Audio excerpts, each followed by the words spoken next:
लेकिन वो वहां जाकर पकड़ा गया और टॉर्चर में उसने रविंद्र का नाम उगल दिया। ये खबर हवा की तरह फैलते ही रविंद्र को गिरफ्तार कर लिया गया। वो आदमी जो अभी तक पाकिस्तान की फौज में मेजर था, एक झटके में देशद्रोही घोषित कर दिया गया। सियालकोट के पूछताछ केंद्र में यातनाएं दी गईं। रविंद्र को मियांवाली जैसे जेलों में रखा गया और दिन रात टॉर्चर किया गया। भारत का वो वीर जवान 17 साल तक टॉर्चर सहता रहा। कोई वकील नहीं, कोई सुनवाई नहीं, कोई अपना नहीं, सिर्फ दुश्मन दुश्मन दुश्मन। टॉर्चर सहते सहते 17 साल हो चुके थे। अंधेरी दीवारों के बीच भूख प्यास से बीमारियों ने उसे घेर लिया था और अब शायद वो साल उसका अंतिम ही चल रहा था। वो जासूस नहीं था, वो एक किरदार था जो पर्दे के पीछे रहकर भी भारत को हर बार जीत दिलाता रहा। जिसने कभी वर्दी नहीं पहनी, पर उसका दिल हमेशा हिंदुस्तानी सैनिक की तरह धड़कता रहा। 26 साल तक अंधेरे में जला वो दिया जो हिंदुस्तान की रोशनी बनकर चमकता रहा। जिसने जान की बाजी लगाकर पाकिस्तान में रहकर हर राज भारत तक पहुंचाता रहा। भारत को पाकिस्तान की हर खुफिया जानकारी देता रहा। खुद की जान खतरे में डालकर भारत को हर बार बचाता रहा।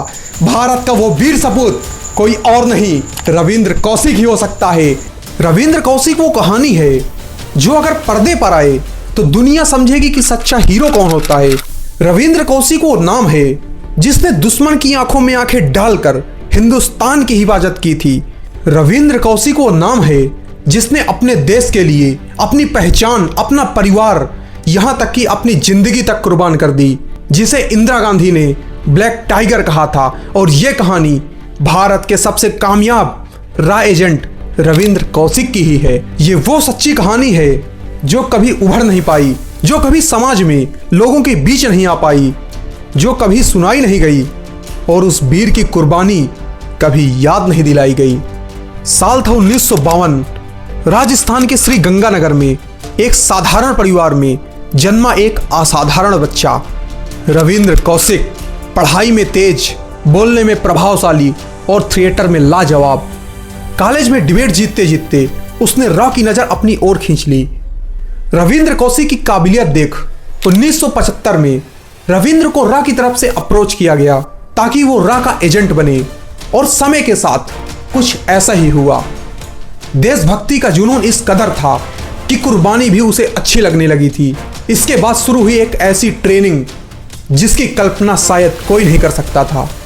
उर्दू में परफेक्ट, इस्लामी रीति रिवाजों की समझ, पाकिस्तानी तौर तरीकों में घुल मिल जाना, सब कुछ इतना बेहतरीन कि खुद उसके जान पहचान वालों की आंखें भी धोखा खा जाती थी। देशभक्ति का जुनून इस कदर था कि वो अपने देश के लिए कुछ भी कर सकता था। अपने देश की हिफाजत के लिए वो किसी भी हद तक जा सकता था। और फिर समय बीता और उसका धर्म, उसकी पहचान, यहाँ तक कि उसका इतिहास, सब कुछ बदल दिया गया। और अब वो रविंद्र कौशिक नहीं बल्कि नबी अहमद साकिर बन चुका था। वो साल था 1975 का जब भारत का ये वीर सपूत रविंद्र कौशिक दुश्मन मुल्क पाकिस्तान में दाखिल हुआ। 1975 के अंत में रविंद्र पाकिस्तान में दाखिल हुआ, वो भी एक मुस्लिम युवक के रूप में। वहां जाकर उसने कराची यूनिवर्सिटी से लॉ की पढ़ाई की। पहले उसने वहां के लोगों का भरोसा जीता, वहां के अफसरों का, और फिर पाकिस्तानी आर्मी में दाखिल हुआ। और अपने खूबियों और जीते हुए भरोसे के कारण जल्द ही वो मेजर रैंक तक पहुंच गया।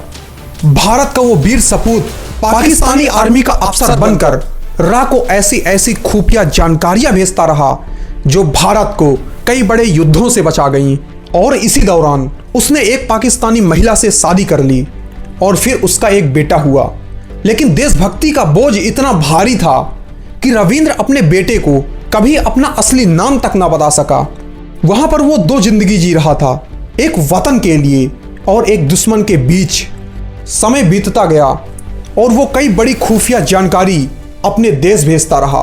पाकिस्तान के कई बड़े हमलों से भारत को हर बार बचाता रहा। समय बीता और साल था 1983। रॉ ने अपने एक और एजेंट इनायत मसीह को रविंद्र के संपर्क के लिए पाकिस्तान भेजा। लेकिन वो वहां जाकर पकड़ा गया और टॉर्चर में उसने रविंद्र का नाम उगल दिया। ये खबर हवा की तरह फैलते ही रविंद्र को गिरफ्तार कर लिया गया। वो आदमी जो अभी तक पाकिस्तान की फौज में मेजर था, एक झटके में देशद्रोही घोषित कर दिया गया। सियालकोट के पूछताछ केंद्र में यातनाएं दी गईं। रविंद्र को मियांवाली जैसे जेलों में रखा गया और दिन रात टॉर्चर किया गया। भारत का वो वीर जवान 17 साल तक टॉर्चर सहता रहा। कोई वकील नहीं, कोई सुनवाई नहीं, कोई अपना नहीं, सिर्फ दुश्मन दुश्मन दुश्मन। टॉर्चर सहते सहते 17 साल हो चुके थे। अंधेरी दीवारों के बीच भूख प्यास से बीमारियों ने उसे घेर लिया था और अब शायद वो साल उसका अंतिम ही चल रहा था। साल 2001 में टीबी और हार्ट की बीमारी के कारण भारत का वो वीर सपूत इस दुनिया को हमेशा के लिए अलविदा कह दिया। लेकिन उसकी कुछ लाइनें हैं जो आज भी गूंजती हैं। क्या मेरा भारत कभी मुझे याद करेगा? क्या मेरे बलिदान को कभी मान मिलेगा?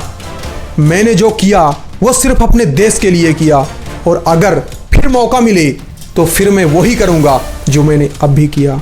लेकिन ऐसे वीर की गाथा आज तक कभी उजागर नहीं हुई। आज जब भी देशभक्ति की बात होती है ना, भारत के उस वीर सपूत रविंद्र कौशिक की कहानी एक ऐसे अंधेरे में खो जाती है जो कभी उभर नहीं पाती।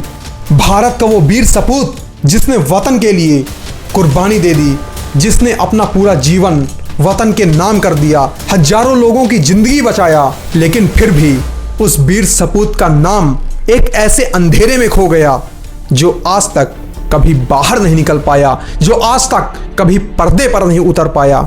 ना कोई सलामी मिली, ना तिरंगे में लिपटा, लेकिन जब भी देशभक्ति की बात होगी तो रविंद्र कौशिक का नाम लिया जाएगा। जय हिंद।